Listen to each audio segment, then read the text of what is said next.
Hello everyone, welcome to schemes in news. इस महीने की सारी इंपॉर्टेंट स्कीम्स इस वीडियो में जरा हम कवर करते हैं। तो चलिए, स्वागत है आपका इस वीडियो में। तो कुछ दिनों बाद स्टार्ट हो रही है वीडियो, तो हम आई थिंक अक्टूबर के महीने की सारी स्कीम इस वीडियो में कवर करने वाले हैं। अब सबसे पहले जो हर बार की तरह हम करेंगे वो ये है कि जरा ये देखेंगे कि क्या आप इस तस्वीर के माध्यम से ये रिवाइज कर पाएंगे कि कौन कौन सी स्कीम्स न्यूज में थी, उनका क्या इंपॉर्टेंट एस्पेक्ट्स है, क्या उनका रोल है। तो इस तस्वीर में आप कुछ चीजें देख रहे हैं, जैसे आप कुछ लोगों को देख रहे हैं कि हेल्थ चेकअप के लिए जा रही हैं और खासतौर पे वुमेन है। तो वुमेन हेल्थ चेकअप को लेकर क्या गवर्नमेंट की कोई स्कीम आई है और क्या CSIR कुछ कर रही है। यहां पर एक लॉजिस्टिकल पार्क है, क्या लॉजिस्टिक्स पार्क को बढ़ाने के लिए कोई मित्र स्कीम लॉन्च हुई है? अगर मित्र स्कीम लॉन्च हुई है तो किस मंत्रालय ने लॉन्च की है, क्या उसका उद्देश्य है। और यहां आप देख सकते हैं एक इसरो का स्टूडेंट कैंप है। तो इसरो को लेकर या इसरो किस राज्य के बच्चों को लेकर कोई ऐसी स्कीम रन कर रही है जिससे उनका स्किल अपग्रेडेशन हो या उनकी अवेयरनेस बढ़े। ये पूरी की पूरी कहानी इस वीडियो के अंत तक आप समझ जाएंगे कि हम किन स्कीमों की बात कर रहे हैं, उनकी क्या रेलेवेंस है, और वो सारी डिटेल आपको पता लग जाएगी। तो चलिए शुरू करते हैं डिस्कशन इस वीडियो के ऊपर, ठीक है। चलिए, सबसे पहले स्कीम्स इन न्यूज में आगे बढ़ेंगे और डिस्कस करेंगे एक स्कीम। लेकिन उससे पहले एक इंपॉर्टेंट खबर आपके लिए मेरे पास और भी है। प्रीलिम्स आने वाला है और आप सब प्रीलिम्स से बहुत डरते हैं, तो इसीलिए प्रीलिम्स को लेकर पिछले बार की तरह इस बार भी हमारा धमाकेदार कोर्स लॉन्च हो चुका है, विच इज सृजन। सृजन के अंतर्गत प्रीलिम्स क्रैश कोर्स है ये 2026 के लिए, जो इंग्लिश और हिंदी दोनों माध्यम में उपलब्ध है आपके लिए, जहां पर इवन सुमित सर भी इस बार क्लास लेने वाले हैं। एक बहुत ही तगड़ी टीम टीचर्स की आपके सामने है, जहां एक से एक धुरंधर है। सुमित सर की बात कर लो, शब्बीर सर की बात कर लो, विकास सर है, अभिषेक सर है, नीरज सर है, ऋषभ सर है, इवन मैं भी IR इसमें आपके साथ कवर कराऊंगा। तो पूरी की पूरी आपके पास कई सारी इंपॉर्टेंट स्कीम्स, जो स्कीम्स की बात कर लो, आप प्लेसेस इन न्यूज की बात कर लो, आप IR की बात कर लो, साइंस इंटेक की बात कर लो, ज्योग्राफी, हर एक चीज प्रीलिम्स के लिए आपको अच्छे तरीके से इस बार कवर कराई जाएगी। और पता ही है आपको, कोर्स का नाम सृजन प्रीलिम्स का क्रैश कोर्स लॉन्च हो चुका है 2026 के लिए। 16 दिसंबर से स्टार्टिंग हो चुकी है क्लासेस की, और ये कोर्स जो है आपको मिल रहा है अभी केवल 6,999 रुपए में। और अगर आप अप्लाई करते हैं, कूपन कोड लगाते हैं फर्स्ट 1K, तो पहले 1,000 बच्चों को इस कोर्स में आपको 2,000 रुपए का और छूट मिलेगा। लेकिन उसके लिए आपको पहले 1,000 में होना चाहिए। तो ये ऑप्शंस आपके लिए उपलब्ध है, और कोर्स का नाम है सृजन का प्रीलिम्स क्रैश कोर्स। 16 दिसंबर से लॉन्च हो चुका है, तो प्लीज अभी जाइए, एनरोल करिए। नीचे आपको इसके डिस्क्रिप्शन में डिटेल मिल जाएंगी। तो ये तो बात होगी सृजन के प्रीलिम्स क्रैश कोर्स की। आपको फैकल्टी की लिस्ट दिख गई, कोर्स की प्राइसेस दिख गई, डिटेल आपको डिस्क्रिप्शन में जो लिंक है वहां से मिल जाएगा। तो चलिए अब शुरू करते हैं अपनी स्कीम्स की डिस्कशन, जो इमेज हमने देखी वहां से। अब कुछ महिलाएं यहां एक लाइन में लगकर अपना हेल्थ चेकअप करा रही हैं। तो क्या हेल्थ चेकअप को लेकर कोई स्कीम अनाउंस हुई थी गवर्नमेंट की? तो बिल्कुल हुई थी। उस स्कीम का नाम क्या था? पहले तो आप ये देखिए उस स्कीम का नाम क्या था। सबसे पहले स्कीम की बात करते हैं। जो सबसे महत्वपूर्ण स्कीम जिस तस्वीर में हमें दिखी वो कौन सी थी? वो थी स्वस्थ नारी सशक्त परिवार अभियान, जहां पर प्रयास किया गया है नारी स्वास्थ्य के ऊपर। यानी प्राइम मिनिस्टर ने हाल में ही राष्ट्र भर के लिए स्वस्थ नारी और सशक्त परिवार अभियान की शुरुआत करी। यहां पे कोशिश क्या है, क्या इस स्कीम का उद्देश्य है, कौन सा मंत्रालय से हैंडल कर रहा है, क्या इसका एम है, आपको पहले यह समझना पड़ेगा। तो स्कीम का नाम है स्वस्थ नारी सशक्त परिवार, नेशन वाइड स्कीम है। क्या इसका एम है? तो इसका बेसिक एम यह है कि महिला स्वास्थ्य के ऊपर फोकस किया जाए, जिसके लिए आपको प्रिवेंटिव केयर और क्यूरेटिव हेल्थ केयर दोनों पर फोकस किया गया है। जहां बीमारियों को पहले डायग्नोज किया जा सकेगा महिलाओं की, या जो एडोलसेंट है और जो बच्चे हैं उनके लिए, और मेल न्यूट्रिशन, कुपोषण और लाइफस्टाइल से जुड़ी हुई संबंधित जितनी बीमारियां हैं सबका निराकरण किया जाए। और इसको लीड कौन सा मंत्रालय करेगा? तो दो मंत्रालय इसमें लीड करेंगे, ministry of health and family और ministry of women and child development. तो दो मंत्रालय, उनका जॉइंट वेंचर एक तरह से होगा ये। इसमें रूरल डेवलपमेंट और बाकी जो मंत्रालय है वो भी एक सपोर्ट सिस्टम की तरह काम करेंगे, क्योंकि इसके अंदर प्रयास यह है कि महिलाओं को, बच्चों को और जो किशोर लड़कियां हैं उनको जो हेल्थ केयर में प्रिवेंटिव केयर, डायग्नोसिस और जो मेलन्यूट्रिशन से जुड़ी हुई जो समस्याएं हैं उनसे लड़ने के लिए उनको पूरी तरह तैयार किया जा सके। इसके अंदर प्रयास ये होगा कि 1 लाख से ज्यादा कैंप खोले गए हैं पूरे भारत में पिछले 1 महीने में। और ये एक बहुत महत्वपूर्ण प्रयास है, जिसके तहत कुछ ऐसी बीमारियां जिसको सरकार बिल्कुल जड़ से हटाना चाहती है उनके ऊपर फोकस किया जा रहा है। जैसे सिकल सेल डिजीज की बात हो गई जो ट्राइबल एरियाज में वुमेन को होती है। तो यहां पर प्रयास करना होगा ट्राइबल एरिया में ट्राइबल मिनिस्ट्री के साथ मिलके, जो हेल्थ विभाग है, जो फैमिली और हेल्थ वेलफेयर की मिनिस्ट्री है, या जो आपकी women and child care ministry है, सब मिलके उस एरिया में ट्राइबल मिनिस्ट्री के साथ मिलके कोऑर्डिनेट करें। उसी प्रकार अगर आप देखो तो मैटरनल और चाइल्ड हेल्थ केयर में जो सुविधाएं ऑलरेडी मिलती हैं, जैसे जननी सुरक्षा योजना हो गई, शिशु सुरक्षा कार्यक्रम है, इन सभी का समन्वय बैठा के आसानी के साथ जो भी महिलाओं को समस्या उनका निवारण किया जा सके। ये तो हो गई स्कीम की बात। मन में आपसे फिर पूछूंगा एक बार, स्वस्थ नारी सशक्त परिवार अभियान में प्रमुख कौन से मंत्रालय हैं जो इसको लीड कर रहे हैं? किसने इसको लॉन्च किया? क्या इसका उद्देश्य है? 1 लाख कैंप बनाकर हम क्या करेंगे? प्रिवेंटिव केयर, क्यूरेटिव केयर, दोनों पे काम किया जाएगा। डेली हेल्थ कैंप्स लगेंगे। कहां पे लगेंगे?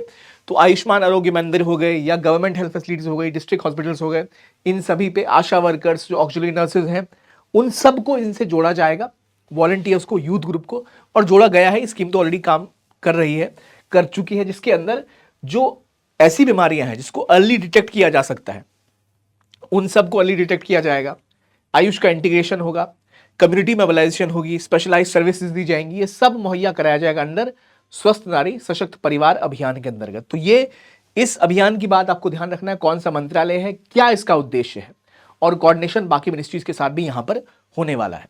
इसके अंदर कैंसर हो या नॉन कम्युनिकेबल डिजीज हो, इन्फेक्शियस डिजीज हो, सिकल सेल डिजीज हो, इन सब पे प्रयास किया गया है। यहां तक कि जो मैटरनिटी केयर है, एंटीरेटल केयर की बात कर लो, इम्यूनाइजेशन की बात कर लो, जहां टीकाकरण है वो भी किया जाएगा, बच्चों की ग्रोथ मॉनिटरिंग की बात होगी, उन सभी कारकों पर यहां पर ध्यान दिया जा रहा है।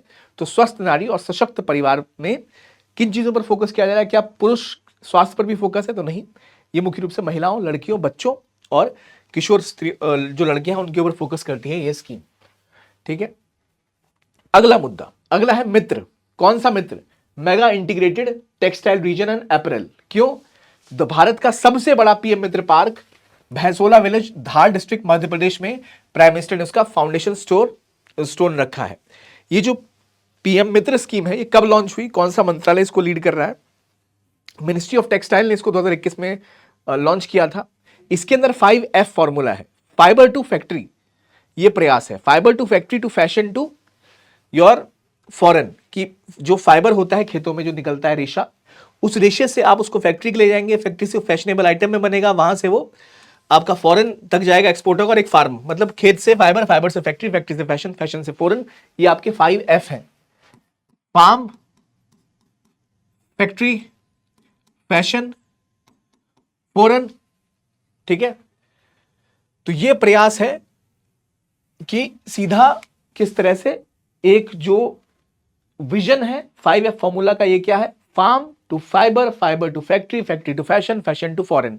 ये प्रयास है इस स्कीम का। स्कीम का नाम क्या है? PM Mitra. Ministry of textile ने शुरू किया। सबसे बड़ा जो पीएम मित्र के अंदर जो हमारा पार्क बना है, वो कहां बना है? वो बना है महाराष्ट्र, मध्य प्रदेश में, धार डिस्ट्रिक्ट में, भैंसोला गांव में। इसका एम क्या है? कि large scale model industrial park बनाना जो वर्ल्ड क्लास हो, लॉजिस्टिक्स में और मैन्युफैक्चरिंग में ऐसा काम करना जिससे कि हम भारत को दुनिया के टॉप लेवल पे ला सके। और इसके लिए लगातार सपोर्ट भी गवर्नमेंट करती है। इंप्लीमेंटेशन एजेंसी, इसके लिए एक स्पेशल पर्पस व्हीकल बनाया गया है, जिसका काम है सेंटर और स्टेट गवर्नमेंट के साथ मिलकर बेहतर तरीके के साथ इन पार्क्स को क्रियान्वित करना, जिससे और बड़े लेवल पे ये लॉजिस्टिक्स पार्क बन सके। 1000 एकड़ के आसपास की जमीन चाहिए होती है जिसके अंदर ये पार्क्स बनते हैं, जो नेशनल लेवल पे फिर इंप्लीमेंट हो पाएंगे। यहां पर स्टेट टेक्सटाइल और इंडस्ट्रियल पॉलिसीज को इसके साथ जोड़ा जाता है ताकि लॉन्ग टर्म इन्वेस्टमेंट आ सके। इसके अंदर ग्रीनफील्ड यानी नए प्रोजेक्ट और ब्राउन फील्ड, जैसा प्रोजेक्ट कोई चल रहा है, मान लो कोई टेक्सटाइल का प्रोजेक्ट है, उसको और बड़े लेवल पे करना है तो वो हो जाएगा ब्राउन फील्ड। तो दोनों ही टेक्सटाइल्स, दोनों ही जो फील्ड के इसमें प्रोडक्ट्स अलाउड होते हैं। तो अगेन पीएम मित्र पार्क स्कीम किसने लॉन्च करी? क्या है 5F, क्या इसका रोल है, वो हमने समझा। फिर एक बहुत पुरानी और बहुत फेमस स्कीम, प्रधानमंत्री मातृ वंदना योजना 2017 में लॉन्च हुई थी। इसको लेकर सेंट्रल गवर्नमेंट ने लगभग 15 लाख महिलाओं को फाइनेंशियल असिस्टेंस प्रोवाइड की। ये पहली बात किस मंत्रालय के अंदर आएगा? Ministry of women and child development. Again काम क्या है? हेल्थ और न्यूट्रिशन को बढ़ाना। इसके अंदर प्रेग्नेंट और लैक्टेटिंग मदर्स जो होती हैं उनको पहले लाइफ बर्थ पे, और अगर सेकंड चाइल्ड है, गर्ल चाइल्ड, तो उसके लिए भी उनको एक राशि प्रोवाइड की जाती है। सीधा फंड ट्रांसफर किया जाता है डायरेक्टली। उसके अलावा जो स्वास्थ्य बेनिफिट्स हैं वो तो होते ही हैं, इसमें जो गवर्नमेंट सेक्टर में महिलाएं हैं उनको ये सुविधाएं नहीं दी जाती। जो गवर्नमेंट सेक्टर से बाहर महिलाएं, गवर्नमेंट सेक्टर में गवर्नमेंट ऑलरेडी सपोर्ट कर रही है, तो उनके लिए चाइल्डहुड जो चाइल्ड बर्थ है वो इंस्टीट्यूशन में हो, इसको सुनिश्चित करना, उनको फाइनेंशियल हेल्प प्रोवाइड करना, ये उद्देश्य होता है प्रधानमंत्री मातृत्व वंदना योजना का। 3 इंस्टॉलमेंट होती है, 5,000 रुपए 3 इंस्टॉलमेंट मिलते हैं, 6,000 दिए जाते हैं सेकंड चाइल्ड के लिए, अगर सेकंड चाइल्ड एक गर्ल है। ये पूरी तरह से एक सेंट्रली स्पॉन्सर्ड स्कीम है, यानी सेंट्रल कंप्लीटली पैसा वहन करता है। 2 तरह की स्कीम होती है, एक होती है सेंट्रल स्पॉन्सर्ड, एक होती है सेंट्रल सेक्टर। तो ये सेंट्रल स्पॉन्सर्ड स्कीम है, ठीक है। 6,000 रुपए का सम दूसरी को दिया जाता है, 5,000 दिए जाते हैं 3 इंस्टॉलमेंट में। प्रेगनेंसी के टाइम आप रजिस्टर करते हो, एक आप एंटीनेटल चेकअप करते हो, और चाइल्ड के बर्थ का वेरिफिकेशन होता है, और उसके बाद उसका इम्यूनाइजेशन होता है। यानी आप ये सुनिश्चित कर रहे हो कि जिस बच्चे का बर्थ है वो इंस्टीट्यूशन में हो, ताकि बर्थ रिलेटेड दिक्कतें कम हो, जिससे कि जो मोर्टेलिटी रेट है वो कम हो जाए, आप चीज़ों को बेहतर मॉनिटर कर पाओ। सेकंड, एंटीनेटल चेकअप हो जाए, जिससे कि पता लग जाए कि सेहत कैसी है बच्चे की या उनकी माँ की, और उसके बाद एक वेरिफिकेशन हो चाइल्ड के बर्थ के बाद, और जब वो टीके लगवा लें इम्यूनाइजेशन के, तो उससे बेसिक आपका जो एक चक्र है वो शुरू हो जाता है इम्यूनाइजेशन का। तो कई बीमारियां जो बच्चों में होती हैं, क्योंकि उनको कुछ टीके नहीं लगे होते, वो अपने आप रिजॉल्व हो जाते हैं। तो 5,000 रुपए 3 इंस्टॉलमेंट में प्रोवाइड किए जाते हैं अंडर मातृवंदना योजना। कौन से मंत्रालय की योजना है, ठीक है। अभी इसमें 15 लाख महिलाओं को फंड और प्रोवाइड किए गए, ठीक है।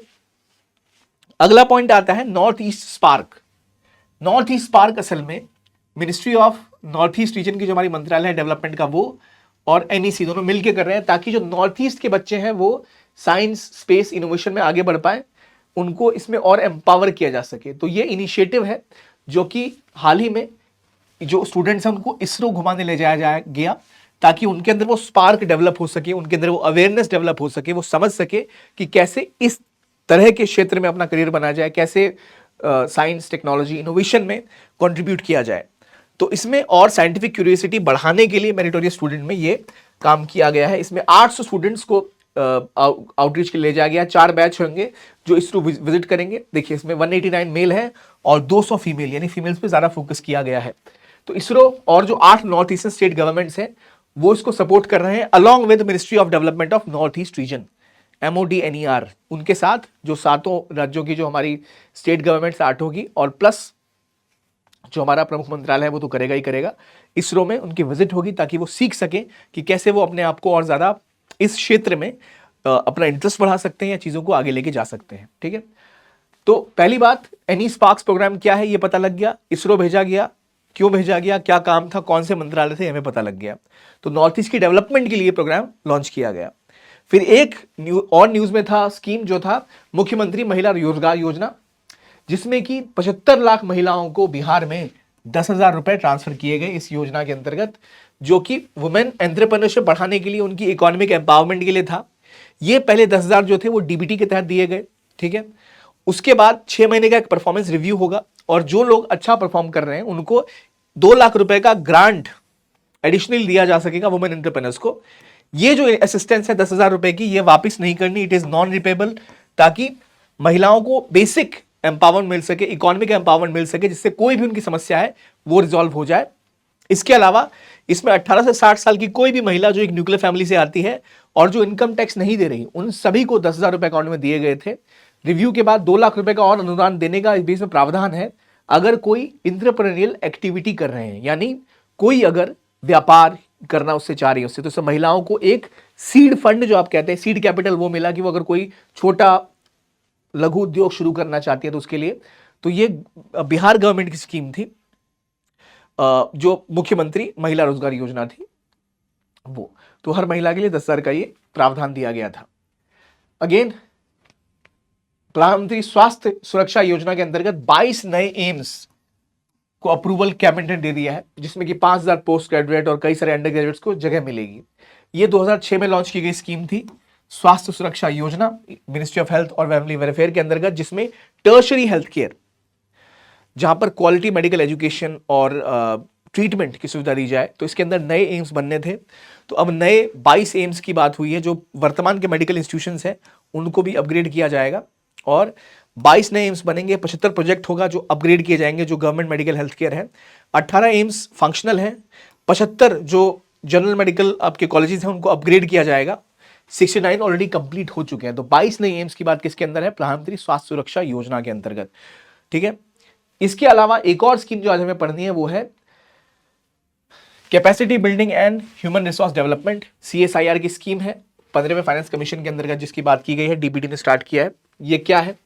ये CSIR के द्वारा शुरू किया जाएगा जिससे कि मेन एम है हाई क्वालिटी स्टेम में रिसर्च को बढ़ावा दिया जाए और जो हमारे यंग स्कॉलर्स हैं उनको साइंटिस्टों के साथ मिलकर गाइड किया जा सके ताकि वो साइंस, टेक्नोलॉजी, इंजीनियरिंग, मैथमेटिक्स और मेडिसिन में अपने आप को और बढ़ा सके, अपनी कैपेसिटी बढ़ा सके, अपना रिसर्च की कैपेबिलिटी बढ़ा सके। और ये सस्टेनेबल डेवलपमेंट गोल जो हमारा है कि हमारे रिसर्चर्स पर मिलियन की संख्या हम और बढ़ाएं, वो भी पूरा करेगा। भारत में cutting edge research and development को पूरा करेगा। तो ये है capacity building and human resource development. किसका इनिशिएटिव है? CSIR का। ये किस लिए है? ताकि भारत में रिसर्चर्स और रिसर्च को और बढ़ावा दिया जा सके। इसके फीचर्स हैं, एक अम्ब्रेला स्कीम है जिसके अंदर 4 सब स्कीम आएगी, doctorate and post doctor fellowship, extra mural research scheme, emeritus scientist scheme, Bhatnagar fellowship, और अवार्ड्स भी दिए जाएंगे, नॉलेज शेयरिंग ग्रांट्स भी दिया जाएगा। यानी जो साइंटिस्ट हैं वो यंग स्कॉलर्स के साथ मिलकर, रिसर्चर्स के साथ मिलकर उनके भी स्किल्स को बढ़ाएं और ओवरऑल रिसर्च में भी बढ़ावा मिले। ये प्रयास है capacity building human development scheme का जो अभी हम देख रहे हैं, ये उद्देश्य है इस स्कीम का। तो याद रखिए ये CSIR ने स्टार्ट किया है। अब मैं आपको एक बार दोबारा लेके चलता हूं हमारी उस तस्वीर के पास। अब बताइए इस तस्वीर के अंतर्गत जो ये महिलाएं यहां जा रही हैं ये किस स्कीम के अंतर्गत जा रही हैं? ये स्कीम का नाम क्या है? कौन सी स्कीम है ये? क्या स्कीम दी गई गवर्नमेंट के द्वारा जिसके तहत महिलाओं को एक हेल्थ कैंप्स लगाने की बात जो हमने की है वो कहां के लिए है? क्या है हेल्थ? कौन सी स्कीम है ये? कौन से कैंप है ये? किस मिनिस्ट्री की स्कीम है? कौन सी स्कीम का नाम क्या है? कौन से मंत्रालय इसके अंदर है? क्या महिलाओं को 10,000 रुपए जो दिए जा रहे हैं वो कौन सी स्कीम के अंतर्गत दिए जा रहे हैं? क्या ये रिपेएबल हैं या उनको रिपे नहीं करने हैं? ये बताइए। लॉजिस्टिक पार्क की बात की हमने, मित्र स्कीम की बात की। मित्र स्कीम कौन से मंत्रालय की है? सबसे बड़ा मित्र स्कीम के अंतर्गत जो लॉजिस्टिक पार्क जिसका PM ने अभी अनावरण किया या फाउंडेशन स्टोन ले किया वो कहां पर है? कितने एकड़ जमीन की बात होती है? कौन कौन से मंत्रालय इसमें कोऑर्डिनेट करते हैं? आप मुझे ये बताइए यहाँ इसरो जो स्टूडेंट कैंप बना है यहाँ कौन से मिनिस्ट्री की कौन सी स्कीम है जिसके तहत इनको ले जाया जा रहा है? ठीक है। फिर कैपेसिटी बिल्डिंग के लिए CSIR ने क्या शुरू किया है? रिसर्च को बढ़ावा देने के लिए गवर्नमेंट ने क्या स्टार्ट किया है? ये सारी बातें हमने इसमें पढ़ा है, इस वीडियो के अंदर को पढ़ा है हमने वो सब। तो आप मुझे बताइए क्या इन सब का करेक्ट आंसर है और कौन सी स्कीम न्यूज में है, क्या उसका रोल है? तो ये वीडियो आपको कुछ स्कीम्स बता रहा है अक्टूबर के, आपको मुझे बताने इस तस्वीर को देख के कि आपको नाम याद है या नहीं याद है। नहीं याद आ रहे तो आपको इसको रिवाइज करना बहुत ज़्यादा जरूरी है। तो ये थी आज की डिस्कशन। अगर आपको अच्छी लगे तो प्लीज़ कमेंट बॉक्स में लिखिए, हम और इनिशिएटिव्स लेके आपके लिए आएंगे। धन्यवाद।